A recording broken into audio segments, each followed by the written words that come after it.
Tak apa bang. Dia terbantu kat dalam seluruh ni. Sejuk sikit. Boleh panas. Tunggu benda sikit ke. Benda aku nak ada. Boleh buat ada. Cik ya. Saya nak ayam goreng tu. Dengan ikan air. Buat siap. Panas So, kan tu bukannya tu dia makanan. Ni kerja apa restoran kau? Dia batu. Oh, mati.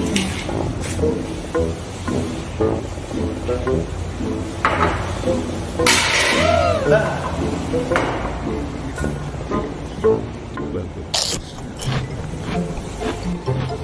Nama pula. Kalau orang pernah dia jadi ayam goreng panas. Resepi dia boleh dekat aku je. Dia batu, dia makan. Aku kena batu. Ya. Tapi sedap tak? Masalah sedap juga. Sedap kena masak terbatu lah. Batu ni tu pakai batu merah plastik. Yang kita tu punya yang hidden dapur tau. Boleh lah masak sedap jadi memang boleh kalah masa check lah. Ni kalau beli ni dapat saya ayam lah.